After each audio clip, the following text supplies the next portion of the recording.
Hello everyone, again हम एक new video के साथ आए हैं जो कि आईसीएसई के बच्चों के लिए क्लास 10th के और इसी सेशन यानी 2020-21 के बच्चों के लिए है। ये वीडियो रिड्यूस्ड सिलेबस पर है। आईसीएसई ने कहा है कि कोरोना की वजह से बच्चों की पढ़ाई काफ़ी सफ़र हुई है, तो इसलिए कोर्स कम करा गया है। ये सिविक्स सब्जेक्ट की वीडियो है। इससे पहले एक वीडियो नंबर 1 आ चुकी है जो कि यूनिट 1 कवर कर रही थी। ये वीडियो नंबर 2 है और यूनिट 2 पूरी कवर करेगी, जिसमें president, prime minister, council of ministers के बारे में आप पढ़ेंगे। वीडियो ये काफ़ी छोटी रहेगी क्योंकि रिड्यूस सिलेबस पर है। Again I want to tell you that whatever the bullet points are given over here, they are only just bullet points. This is for your understanding only. For proper language, for writing in your exams, you have to go for the bookish language, or you should have a good framing of sentences. तभी आप अच्छा score कर पाएंगे।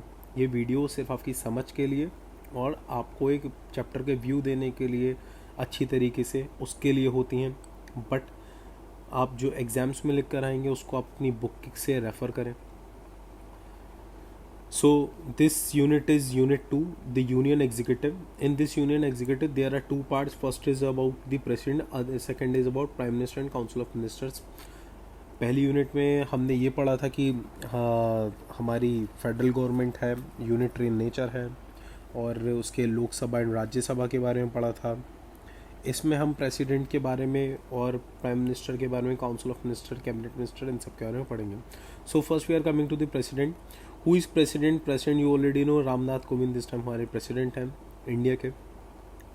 सो ये एक head of the state होते हैं। State का मतलब यहाँ पर कंट्री है, कंफ्यूज मत होइएगा।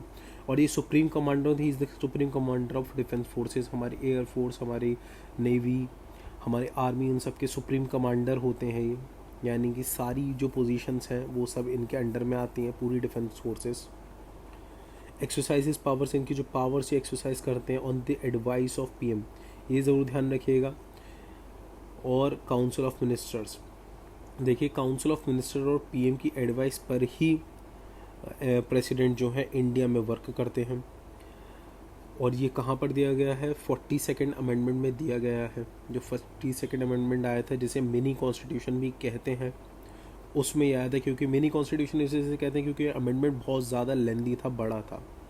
क्वालिफिकेशन क्या है? आप प्रेसिडेंट कब बन सकते हैं? आप इंडिया के सिटीज़न होने चाहिए, 35 या 35 साल से ज़्यादा की उम्र होनी चाहिए, और आपकी लोकसभा के इलेक्शन के लिए क्वालिफिकेशन कंप्लीट करनी होनी चाहिए। कोई सा भी ऑफिस ऑफ प्रॉफिट आप होल्ड ना करें। पर्सन अगर देखिए आपके पास प्रॉफिट ऑफिस ऑफ प्रॉफिट नहीं होना चाहिए साथ ही साथ, लेकिन अगर आप ऑलरेडी प्रेसिडेंट हैं या वाइस प्रेसिडेंट हैं या मिनिस्टर हैं काउंसिल में, स्टेट में, तो उसको ऑफिस ऑफ प्रॉफिट नहीं माना जाएगा। ठीक है। प्रेसिडेंट जो है वो री इलेक्शन के लिए एलिजिबल होता है, subject to other provisions of the constitution, यानी कॉन्स्टिट्यूशन के बाकी सारे प्रोविजंस में अगर वो सूट कर रहा है तो उसका री इलेक्शन आप कर सकते हैं। अब इनका किस तरीके से प्रेसिडेंट को चुना जाता है, आपको पता है कि जब अब लोकसभा में जनरल इलेक्शंस होते हैं तो आप प्राइम मिनिस्टर चुनते हैं। प्राइम मिनिस्टर जो है वो मिनिस्टर्स बनाते हैं, cabinet ministers, council of ministers यहाँ पर सेट होता है पूरा। इसी तरीके से इनका क्या रहता है, प्रेसिडेंट कैसे चूज़ करे जाते हैं। प्रेसिडेंट में आप डायरेक्टली वोटिंग नहीं करते हैं, तो क्या करते हैं भाई, फिर डायरेक्टली वोटिंग नहीं करते हैं तो इसमें इलेक्टोरल कोलाज का इस्तेमाल करा जाता है। इलेक्टोरल कोलाज का क्या मतलब है? प्रेसिडेंट इज़ इलेक्टेड इनडायरेक्टली, यानी कि इनडायरेक्टली आप लोगों के द्वारा नहीं, लेकिन जो आपके रिप्रेजेंटेटिव हैं यानी कि एमपीज़, एमएलएज़, ये सब इसमें वोट डालते हैं अपने प्रेसिडेंट के लिए। यानी इसमें लोग हम खुद नहीं करते हैं, जो आपके मेंबर ऑफ पार्लियामेंट्स हैं, मेंबर ऑफ लेजिस्लेटिव असेंबलीज़ हैं स्टेट्स की, एमएलएज़ हैं, वो लोग वोट डालते हैं।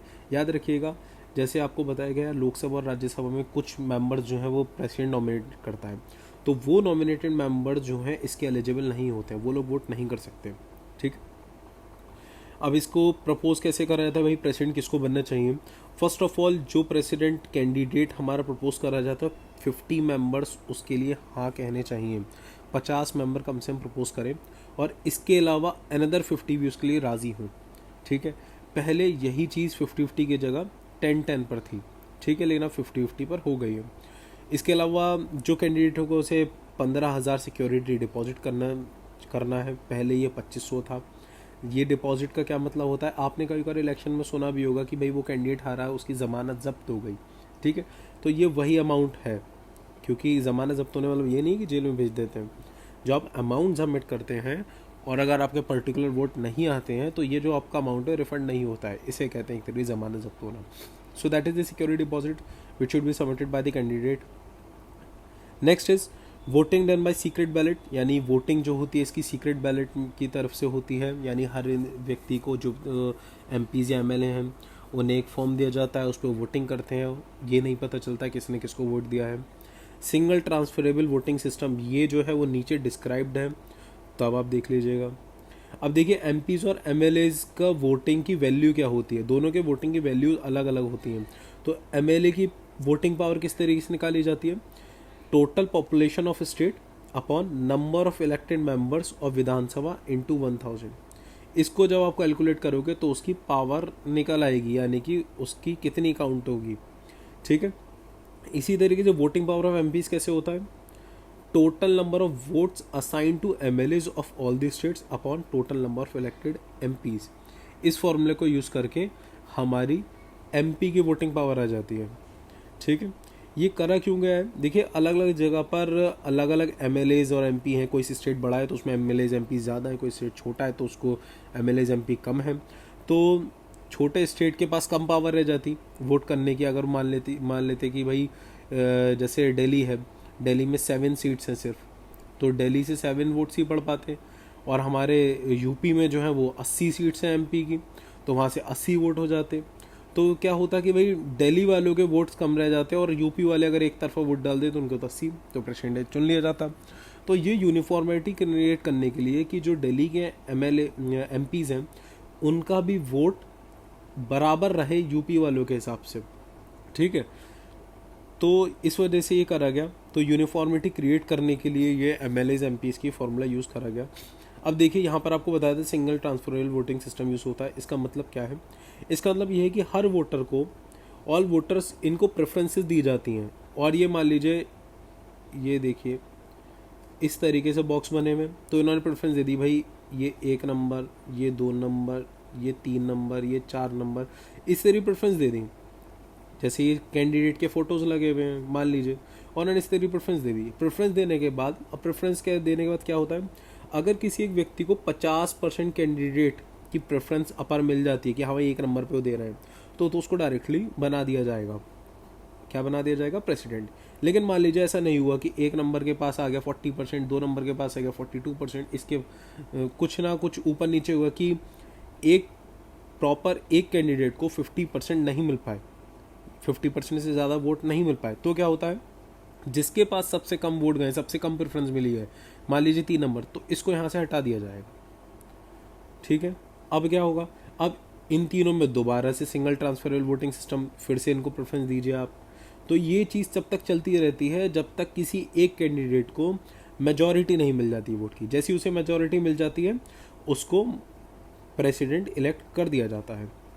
अगर कोई ऐसा डिस्प्यूट होता है कि in case of any dispute president, अगर कोई डिस्प्यूट हुआ कि भाई कोई सी भी दिक्कत आ गई इलेक्शन में, तो जो प्रेसिडेंट है वो सुप्रीम कोर्ट द्वारा इलेक्ट करा जाता है, ठीक है, जो कि इंडियन कॉन्स्टिट्यूशन के 29th अमेंडमेंट और 44th अमेंडमेंट में लाया गया था।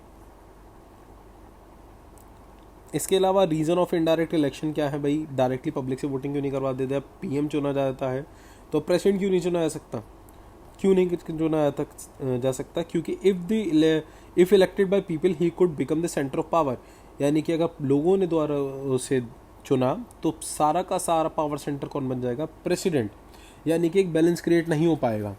यहाँ पर पीएम है और प्रेसिडेंट है, ये इलेक्टेड बाय पीपल से, ये नॉन इलेक्टेड बाय पीपल से, इनडायरेक्टली इलेक्टेड, तो ये बैलेंस ऑफ पावर बना रहता है, ठीक है। अगर ये डायरेक्टली पावर क्योंकि ये देश के पहले नागरिक कहलाते हैं, प्रेसिडेंट द फर्स्ट पर्सन कहलाते हैं, तो इनके पास सुप्रीम पावर हो जाएगी अगर ये लोगों के द्वारा करा जाएगा। तो ये हमारे पार्लियामेंट्री सिस्टम के खिलाफ जा रहा था, इस वजह से हम इनडायरेक्ट इलेक्शन करते हैं और ये सारी स्टेट्स को रिप्रेजेंट करते हैं। Therefore need to be chosen by representative. तो इसमें क्या है, अगर ये सारी स्टेट्स को प्रेजेंट करते हैं तो जितने भी स्टेट्स हैं उन सबके रिप्रेजेंटेटिव की सहमति होना भी ज़रूरी है कि प्रेसिडेंट कौन होना चाहिए, ठीक है। तो इस वजह से भी करा जाता है इनका इम्पीचमेंट का मतलब हो गया भाई इनको रिमूव कैसे करा जाता है। कैसे करा जाता है, द प्रेसिडेंट में for the violation of the constitution, अगर आपके संविधान को वायलेट करें तो उनको ऑफिस से हटा दिया जा सकता है और इस प्रोसेस को इम्पीचमेंट कहा जाता है, ठीक है। अब इसका प्रोसीजर क्या है, प्रोसीजर के बारे में देख लेते हैं। Either house can level the charge as follows, यानी कि राज्यसभा या लोकसभा इन दोनों में से कोई से भी हाउस ये चार्जेस लगा सकता है इम्पीचमेंट का। पर लगेगा कैसे, एक रेजोल्यूशन पास करना पड़ेगा which is moved after 14 days, notice in writing signed by not less than 1/4 of the member of the house, यानी कि 1/4 मेंबर किसी भी हाउस के इन दोनों में से वो ये कह दें कि भाई हमें इस प्रेसिडेंट हमें पसंद नहीं है, इसको इम्पीच करना चाहिए, ये वायलेट कर रहा है हमारा कॉन्स्टिट्यूशन, ठीक है। Resolution pass by the majority of not less than 2/3 of the total membership of the house, और वो जो रेजोल्यूशन है 14 दिन बाद जब इसको रिव्यू करा गया तो 2/3 लोग, यानी कि अगर 100 लोग हैं तो उसमें 2/3 यानी 66 लोग ये कह दें कि हाँ जी ये बात सही है, अगेंस्ट कॉन्स्टिट्यूशन जा रहे हैं प्रेसिडेंट, ठीक है। तो रेजोल्यूशन को पास इस तरीके से होगा, 2/3 लोगों की मेजोरिटी से पास होगा रेजोल्यूशन।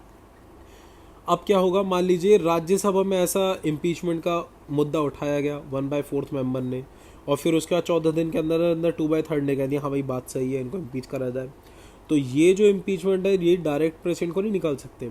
अब क्या होगा, ये पूरा मैटर जाएगा आपके लोकसभा के पास, लोकसभा इसको पूरे को इन्वेस्टिगेट करेगी इस मैटर को, और प्रेसिडेंट का पूरा राइट है कि जब ये इन्वेस्टिगेशन चल रही हो, डिस्कशन चल रहा हो, तो वो पार्लियामेंट में बैठ सकते हैं, ठीक है। अब क्या है, मान लीजिए अब ये पूरा डिस्कशन वगैरह चला और मान लिया गया कि हाँ भाई प्रेसिडेंट जो हैं वो गलत है, वायलेशन करा है, तो अगर ये चार्ज रहते हैं, मान लिया गया कि हाँ भाई है कोई ना कोई दिक्कत तो है, इन्वेस्टिगेशन जो हमने करी है उसमें कहीं ना कहीं दिक्कत पाई गई है, तो resolution pass by the majority for not less than 2/3, तो दोबारा इस पे वोटिंग होगी और इस पे 2/3 मेंबर ऑफ द हाउस, यानी कि लोकसभा के पास अगर इन्वेस्टिगेशन पहुंच गई तो वहाँ के 2/3 मेंबर कह दें कि हाँ भाई प्रेसिडेंट में कुछ ना कुछ दिक्कत है और इन्होंने वायलेट करा है कॉन्स्टिट्यूशन, तो इनको हटा दिया जाए, तभी तुरंत इनको प्रेसिडेंट को हटा दिया जाएगा, ठीक है। ये आपका इम्पीचमेंट का प्रोसेस रहा, बहुत इजी है, ठीक है। पावर्स ऑफ द प्रेसिडेंट क्या है, पावर्स ऑफ द प्रेसिडेंट कुछ डिवाइडेड है। देखिए एग्जीक्यूटिव पावर, एग्जीक्यूटिव का मतलब होता है डिसीजन मेकिंग, डिसीजन लेने वाली जो ताकत होती है वो होती है एग्जीक्यूटिव पावर। इसमें क्या है, ये हेड ऑफ यूनियन एडमिनिस्ट्रेशन है, यूनियन एडमिनिस्ट्रेशन के हेड हैं, और जितने भी ट्रीटीज़ होती हैं वो सब जो होते हैं वो इन्हीं के नाम पर आते हैं, उनके साइन करवाए जाते हैं। ये अपॉइंट करते हैं स्टाफ को, कैसे स्टाफ को, जैसे कि प्राइम मिनिस्टर को भी ये अपॉइंट करते हैं, काउंसिल ऑफ मिनिस्टर को, चीफ जस्टिस एंड द जजेस of supreme court and high court, governors, lieutenant governor, chief commissioner of UTs, इन सब लोगों को कौन अपॉइंट करता है, प्रेसिडेंट अपॉइंट करते हैं। कंट्रोल ओवर स्टेट गवर्नमेंट, अगर प्रेसिडेंट रूल लग गया, पिछले साल कश्मीर में प्रेसिडेंट रूल लगा था, तो पूरा का पूरा जो भी कश्मीर था वो प्रेसिडेंट के अंडर में था, तो प्रेसिडेंट रूल के टाइम में प्रेसिडेंट का पूरा कंट्रोल हो जाता है। यूटीज और बॉर्डर एरिया में का जो एडमिनिस्ट्रेशन होता है, administration in UTs and border areas, responsibility of the president, ठीक है। यहाँ पे पार्लियामेंट आ गया, यहाँ पे प्रेसिडेंट था सॉरी, तो वो उनकी पूरी जिम्मेदारी होती है, ठीक है। लेजिस्लेटिव पावर यानी लॉ मेकिंग, भाई कानून बनाने से संबंधित इनकी क्या पावर है। एड्रेस सेशन ऑफ पार्लियामेंट, ये पूरे पार्लियामेंट को एड्रेस करते हैं, कब करते हैं, जब जनरल इलेक्शन हुए और पहली बार दोनों लोकसभा और राज्यसभा एक साथ इनकी मीटिंग हुई, पहली मीटिंग जो होती है वो साथ में ही होती है जनरल इलेक्शन की फर्स्ट मीटिंग, तो उसको ये एड्रेस करते हैं। और इसके अलावा commencement of each session of the first session of the each year, और फर्स्ट सेशन जो हर साल का होता है उसको भी स्टार्ट करते हैं। इसके अलावा प्रेसिडेंट जब चाहें किसी भी ज़रूरी चीज़ की वजह से एक joint sitting of Rajya Sabha and Lok Sabha बुला सकते हैं। Message to parliament, either in regard to any pending bill और एनी अदर मैटर। ये पार्लियामेंट को एक मैसेज भेज सकते हैं कि अगर कोई सा भी बिल पेंडिंग है उसके ऊपर विचार विमर्श करने के लिए, या फिर कोई से मामला अगर ज़रूरी है तो उसके लिए कह सकते हैं पार्लियामेंट को कि इस पर आप काम करिए। समन करते हैं call but with gap of not more than 6 months, यानी कि समन करते हैं राज्यसभा लोकसभा को जिसमें गैप 6 महीने से कम होना चाहिए। लास्ट वीडियो में बताया गया था कि 3 बार हमारा लगभग सेशन लग ही जाता है इंडिया में, तो वो 6 महीने के अंतराल से कम होना चाहिए। प्रोरोग यानी टर्मिनेट कर सकते हैं ये हाउस को। इसके अलावा डिसॉल्व लोकसभा अगर है उसको डिसॉल्व कर सकते हैं और फ्रेश इलेक्शन के लिए ऑर्डर कर सकते हैं।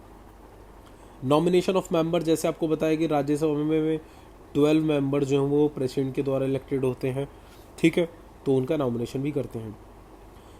इनके ये बहुत ज़रूरी है। एसेंट ऑन बिल्स, यानी कि प्रेसिडेंट का एग्री होना बिल्स पे बहुत ज़रूरी है। कोई सा भी बिल लॉ नहीं बन सकता जब प्रेसिडेंट के सिग्नेचर हुए बिना।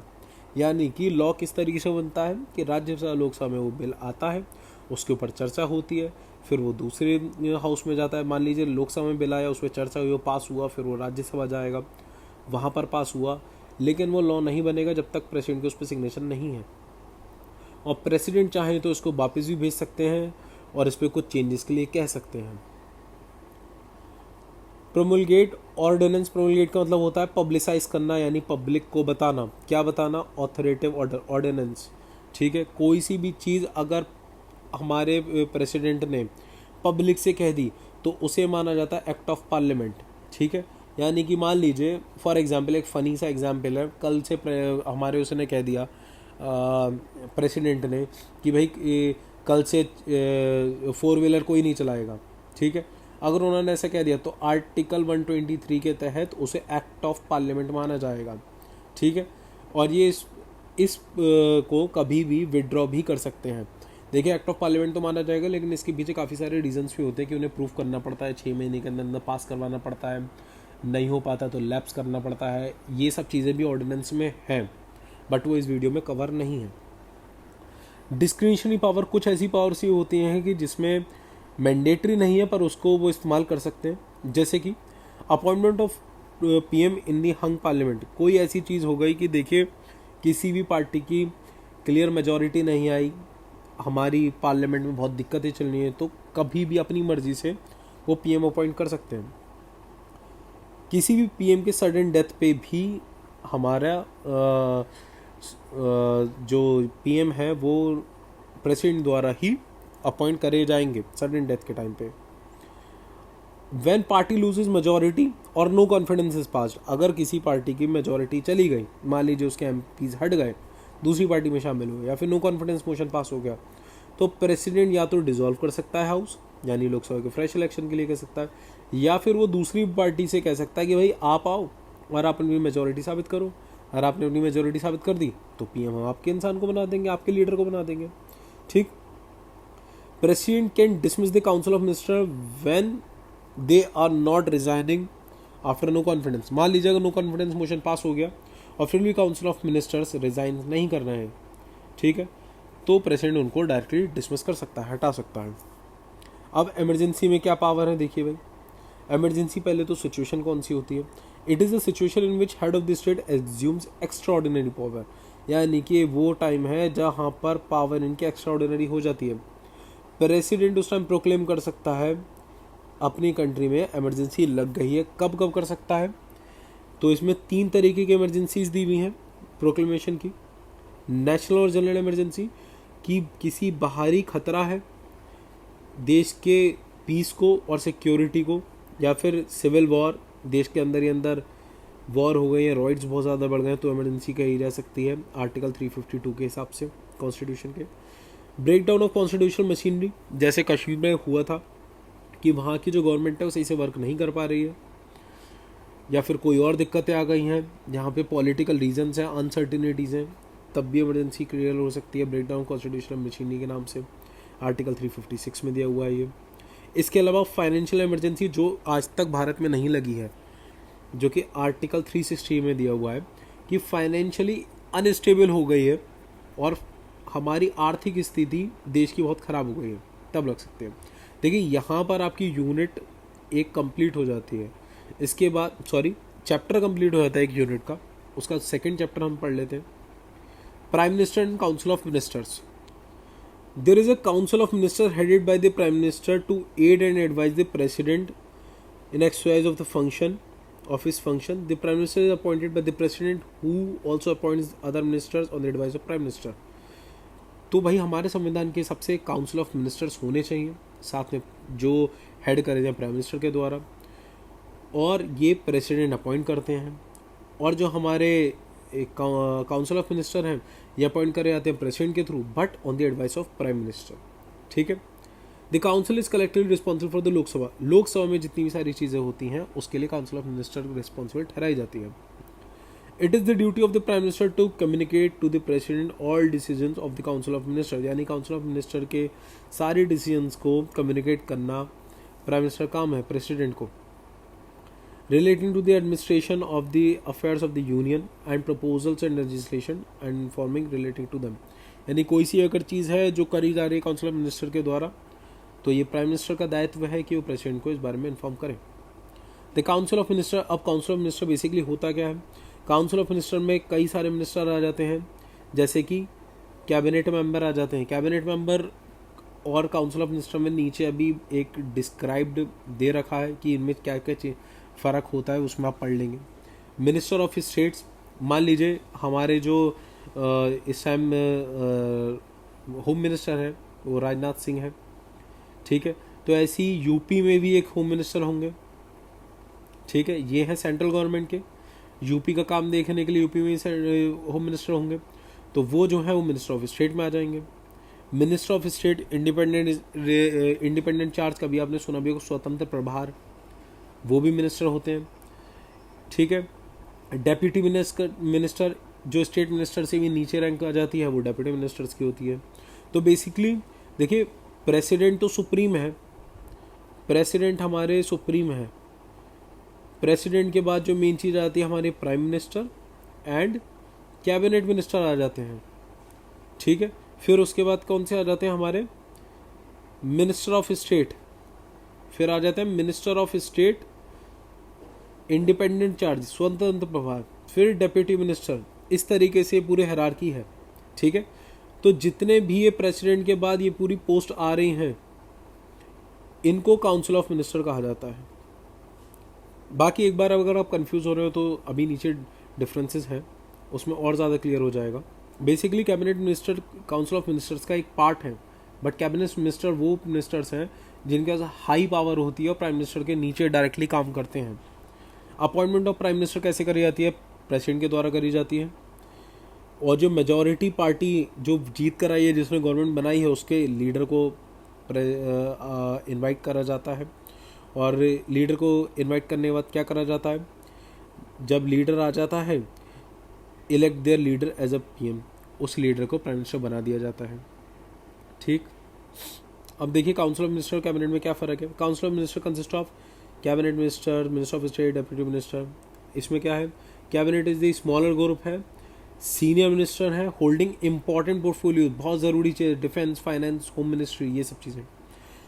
प्राइम मिनिस्टर मे और may not consult the other minister below the rank of cabinet minister, यानी कि कैबिनेट मिनिस्टर से नीचे के लोगों से शायद प्राइम मिनिस्टर बातचीत करें या ना करें, लेकिन प्राइम मिनिस्टर के बहुत ज़्यादा ट्रस्टेड जो लोग होते हैं वो होते हैं कैबिनेट में, और वो हर चीज़ को उसमें डिस्कशन करते हैं, बातचीत करते हैं, और फिर उसमें डिसीजन लिया जाता है।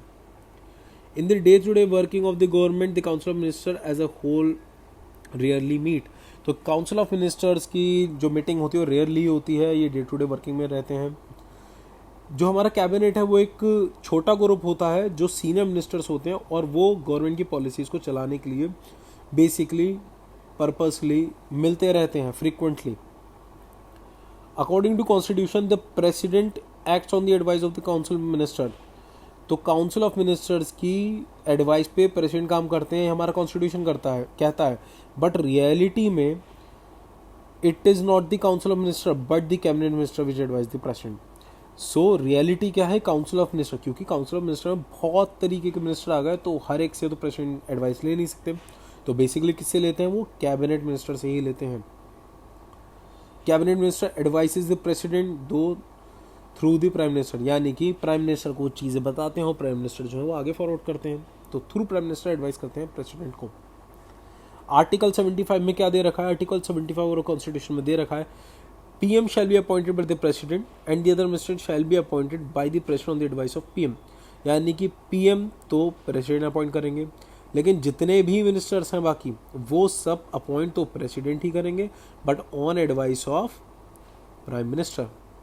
ओके, इसके अलावा if non MP is appointed minister, अगर कोई सांसद नहीं है और वो से मिनिस्टर बना दिया गया है, तो ये ज़रूरी है कि उसे इलेक्ट या फिर नॉमिनेट करा जाए 6 महीने के अंदर अंदर एज अ सांसद एमपी, वरना फिर उसे रिजाइन देना पड़ेगा। अब देखिए ये बहुत ज़रूरी चीज़ है, इसको ज़रूर देखिएगा। Point number 3 is very very important. देखिए 1979 से पहले कैबिनेट नाम का कोई वर्ड रेफर नहीं था कॉन्स्टिट्यूशन में, बट क्या था, सिर्फ काउंसिल ऑफ मिनिस्टर। तो भाई ऐसा क्यों हुआ कि कैबिनेट और काउंसिल ऑफ मिनिस्टर लेकर आया गया, बता देते हैं 4th पॉइंट में। 44th अमेंडमेंट एक्ट जब आया तो उसमें कहा गया that president shall not issue the proclamation of national emergency. National emergency 44th amendment में कहा गया ये नेशनल इमरजेंसी बिना यूनियन कैबिनेट के डिसीजन के प्रेसिडेंट नहीं लेंगे, यानी कि जब तक यूनियन कैबिनेट उस पर राजी नहीं होगी प्रेसिडेंट इमरजेंसी नहीं लगा सकते। तो कैबिनेट में कौन कौन आ गया, prime minister and the other ministry of cabinet rank, यानी कि जो बड़े मिनिस्टर हो गए। अब काउंसिल ऑफ मिनिस्टर में तो बहुत सारे मिनिस्टर हो गए, कैबिनेट मिनिस्टर में रेयर होते हैं, तो प्राइम मिनिस्टर और वो जो रेयर सीनियर मिनिस्टर्स हैं उनकी एडवाइस पर ही हमारी इमरजेंसी लग सकती है, वरना नहीं लगेगी। इस वजह से काउंसिल ऑफ मिनिस्टर और कैबिनेट मिनिस्टर में डिफरेंसेस आए। अब इनका अपॉइंटमेंट आपको ऑलरेडी पता है, इनका अपॉइंट कैसे करते हैं, प्रेसिडेंट अपॉइंट करते हैं on advice of prime minister. Term of office, इनका टर्म ऑफ ऑफिस कितना रहता है, 5 साल का रहता है, 5 साल का रहता है, या फिर अगर गवर्नमेंट पहले गिर जाती है तो भाई उतना ही रहता है, इनको री इलेक्ट करा जा सकता है। ओथ इनकी, भाई शपथ कौन दिलवाता है, शपथ इनके प्रेसिडेंट दिलवाते हैं, प्राइम मिनिस्टर की भी और अदर काउंसिल ऑफ मिनिस्टर्स की भी। पावर्स एंड फंक्शंस, अब कैबिनेट के powers and functions, administrative power है, लेजिस्लेटिव पावर है, फाइनेंशियल पावर है, पावर ड्यूरिंग द इमरजेंसी है। तो ये क्या क्या है वो देख लेंगे अभी। देखिए एडमिनिस्ट्रेटिव पावर, जितनी भी पॉलिसीज़ बनाई जाती हैं, मान लीजिए अभी कुछ पॉलिसीज़ बनाई गई थी कि भाई मान लीजिए आपने एक नाम बहुत सुना होगा, ये वाला जैसे जनधन योजना हो गई, तो ये इसकी जो पॉलिसीज़ वगैरह हैं वो बनाने में इन्होंने काम करा है। जनधन योजना किस तरीके से हो, उज्ज्वला योजना हो गई, अब बेटी पढ़ाओ ये योजना हो गई आपकी, ये सारी की सारी जो योजना है पॉलिसीज़ हैं, इसको बनाया, इसको इम्प्लीमेंट करना, ठीक है, इनको इम्प्लीमेंट करना, ये सब इनका वर्क आ गया। और इसके अलावा ये देखिए कोई सी भी मिनिस्ट्री अलग काम नहीं कर सकती। मान लीजिए MHRD है, ह्यूमन रिसोर्स की मिनिस्ट्री है, ऐसा तो है नहीं कि उसे फंड्स की ज़रूरत नहीं पड़ती, क्योंकि फंड्स की तो ज़रूरत पड़ेगी, तो फाइनेंस मिनिस्ट्री से तो बातचीत करनी पड़ेगी ना, तो इनसे बातचीत करना फंड्स के लिए, ठीक है। तो ये सब चीज़ें जो हैं वो कोऑर्डिनेट भी करते हैं। इसके अलावा वो अपॉइंट भी करते हैं काफ़ी सारे लोग। देखिए एक मिनिस्ट्री के अंदर बहुत सारे चेयरपर्सन्स होते हैं, अलग अलग तरीके की रैंक्स दी जाती हैं, तो उसके अपॉइंटमेंट भी ये लोग करते हैं। लेजिस्लेटिव, लॉ रिलेटेड इनकी क्या पावर है, ये बिल्स को इंट्रोड्यूस करते हैं। आपने पढ़ा होगा ऑर्डिनरी बिल होते हैं और एक फाइनेंशियल बिल होते हैं, मॉनेटरी बिल्स होते हैं, ठीक है, इन्हें नॉन फाइनेंशियल बिल भी कहते हैं, ऑर्डिनरी बिल। तो जो हमारे बिल्स होते हैं वो यही लोग इंट्रोड्यूस करते हैं अपनी सांसद में, ठीक है।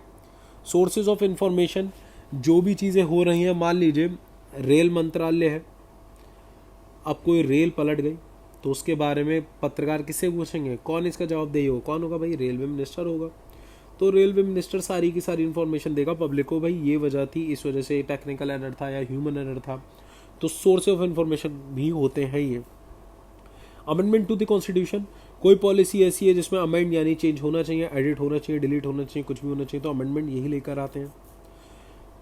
समन the house of the parliament, all the summon of the by the president but initiative, ठीक है जी। इसमें क्या है, समन करते हैं ये पार्लियामेंट को। अब आप कहेंगे भाई समन के लिए तो आपने बताया था सब प्रेसिडेंट करते हैं।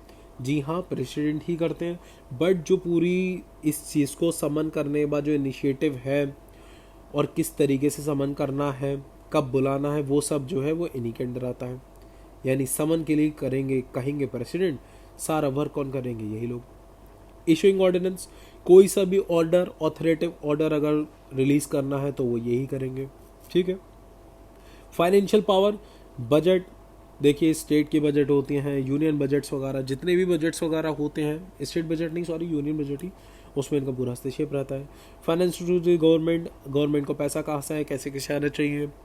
मॉनिटरी बिल्स, कोई सी ऐसा बिल लॉ जिसमें पैसों का इन्वॉल्व है, फाइनेंशियल इन्वॉल्व है, तो उसके भी सारे डिसीजन ही लेते हैं।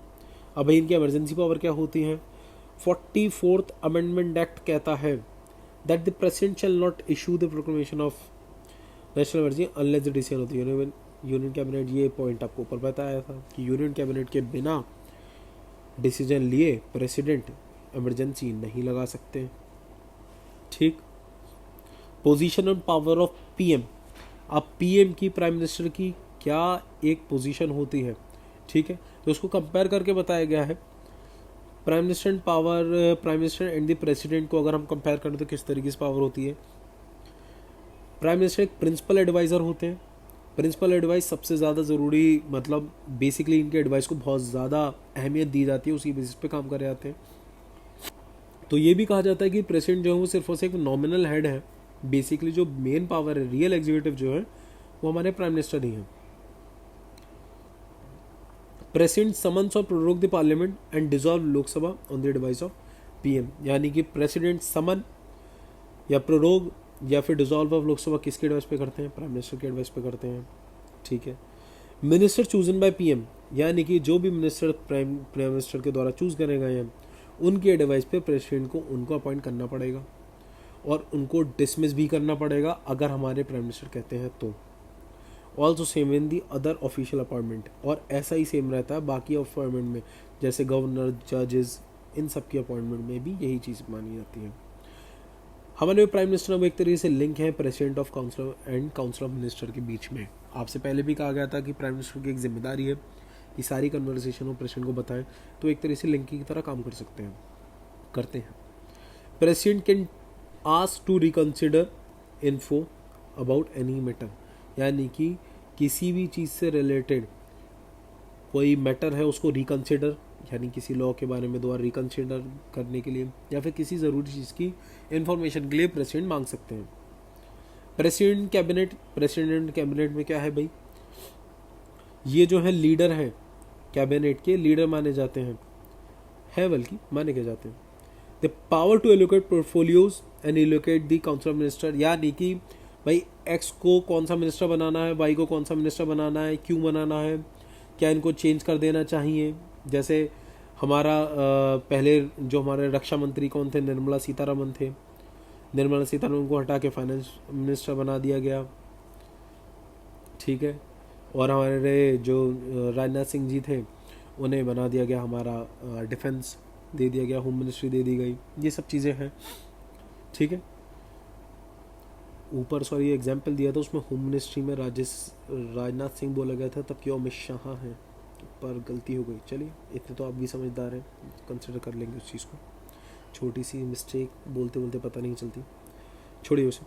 Power to select and dismiss the minister, ये किसी भी मिनिस्टर को सेलेक्ट कर सकते हैं और उसको हटा भी सकते हैं। Power to direct and coordinate policies, यानी पावर है इनके अंदर डायरेक्ट करने की, पॉलिसीज़ को किस तरीके से बनाना चाहिए, उसमें क्या क्या इंपॉर्टेंट पॉइंट्स हैं।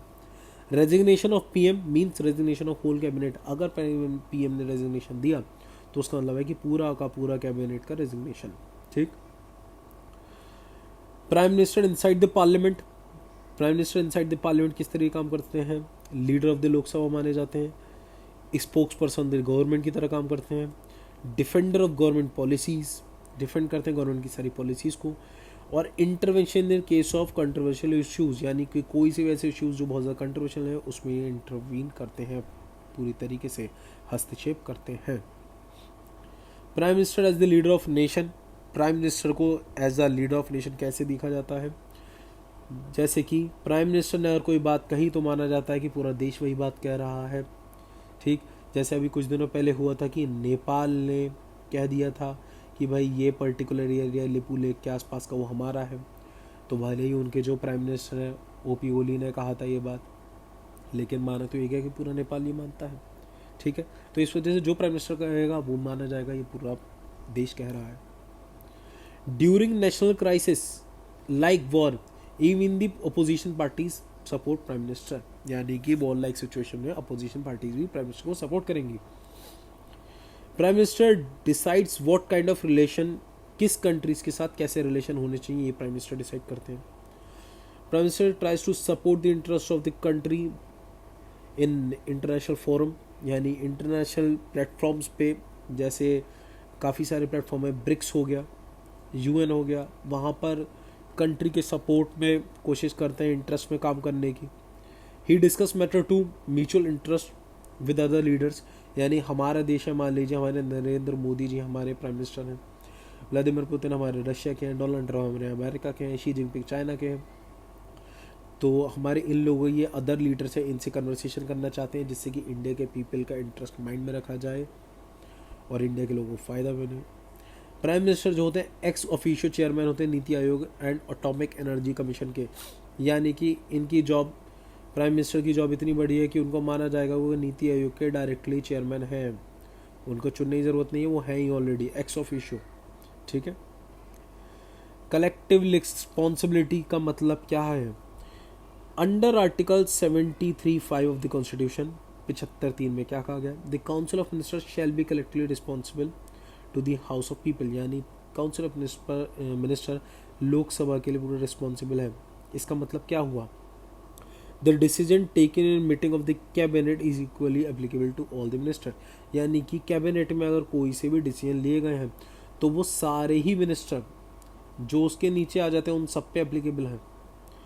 All ministers jointly share the responsibility of the government policies and performance, और जितने भी मंत्री हैं उनकी जो परफॉर्मेंस है उसको गवर्नमेंट पॉलिसी और परफॉर्मेंस से कनेक्ट करके देखा जाएगा। ये लाइन बहुत इंपॉर्टेंट है। The ministers must function as a team in supporting and defending government policies inside as well as outside the parliament. कभी कभार आप ये देखते होंगे कि पर्टिकुलर पार्टी ने कोई डिसीजन लिया और कोई मिनिस्टर जो है उसकी तारीफ़ कर रहा है, आप कहना है कि भाई मिनिस्टर तो अच्छा था पर ये तारीफ़ क्यों कर रहा है, पॉलिसी तो अच्छी नहीं है ये, तो लेकिन उनकी कलेक्टिव रिस्पॉन्सिबिलिटी को उन्हें बोलना ही बोलना है, उन्हें सपोर्ट करना ही करना है और डिफेंड करना ही करना है गवर्नमेंट पॉलिसीज़ को, उनके पास चॉइस नहीं है। अगर वो चाहे भी कि चीज़ ख़राब है तब भी वो नहीं बोल सकते। The vote of no confidence against one minister is vote of against whole ministry, यानी कि अगर मान लीजिए फाइनेंस मिनिस्ट्री के खिलाफ वोट ऑफ नो कॉन्फिडेंस कर दिया गया तो पूरी की पूरी मिनिस्ट्री के खिलाफ वो नो कॉन्फिडेंस माना जाएगा। इंडिविजुअल रिस्पॉन्सिबिलिटी क्या है? ये तो कलेक्टिव रिस्पॉन्सिबिलिटी थी कि पूरे सारे मिनिस्टर को मिला के। इंडिविजुअल रिस्पॉन्सिबिलिटीज में क्या है?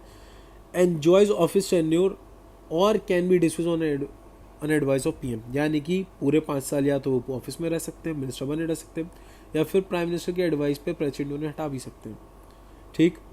इसके अलावा parliament for the department under the control, यानी कि अगर मान लीजिए कोई सी भी चीज़ दुर्घटना हो गई रेलवेज़ की, तो उसमें जो रेलवे मंत्री हैं उनसे क्वेश्चन पूछे जाएंगे और वो उसके लिए आंसरेबल होंगे हर हाल में। Every minister is responsible for the matter such as, और हर मिनिस्टर रिस्पॉन्सिबल है उस मैटर से जहाँ पर उसका पर्सनल लैप्स हुआ, यानी कि उसकी खुद की चूक गलती की वजह से कोई नुकसान हुआ, उसके लिए वो लाइबल कराया जाएगा, या फिर उसकी कोई ऐसी पॉलिसी से लॉस हुआ या फिर उसके डिपार्टमेंट की किसी वजह से लॉस हुआ, ठीक है, तो भी वो रिस्पॉन्सिबल ठहराया जाएगा। यानी कि सिर्फ और सिर्फ मिनिस्टर से गलती नहीं हुई, डिपार्टमेंट से कोई गलती हो गई तो उसमें भी उसकी गलती मानी जाएगी। Breach of oath of secrecy, यानी कि जो उन्होंने शपथ ली थी उसकी ब्रीच कर दी, यानी उसको तोड़ दिया, तो उसमें भी उसको रिस्पॉन्सिबल माना जाएगा। और ये कई बार ऐसा हुआ है कि मिनिस्टर्स को हटाया गया है, रिस्पॉन्सिबल ठहराया गया है उनकी गलती की वजह से, और उनको रिज़ाइन करना पड़ा है अपनी पोस्ट से। ओके, सो गाइज ये आपकी यूनिट 2 ऑफ सिविक्स कंप्लीट हो गई, ठीक है। अब इसके अलावा सिविक्स की सिर्फ 3rd वीडियो और आएगी जिसमें आपकी सिविक्स पूरी की पूरी कंप्लीट हो जाएगी, ठीक है। उस वीडियो को आने में थोड़ा सा टाइम लगेगा। फिलहाल आपको ज्योग्राफी आपकी 10th क्लास की कंप्लीट हो गई है, सिविक्स आपकी ऑलमोस्ट 75% कंप्लीट हो गई है 10th क्लास की, और आपकी सिविक्स 9th क्लास की पूरी कंप्लीट हो गई है, ठीक है। पहले हम पूरी सिविक्स 10th क्लास की कंप्लीट करेंगे और फिर ज्योग्राफी स्टार्ट करना चाहेंगे 9th क्लास की, हिस्ट्री इन सब के बाद हम स्टार्ट करेंगे। Okay, thank you.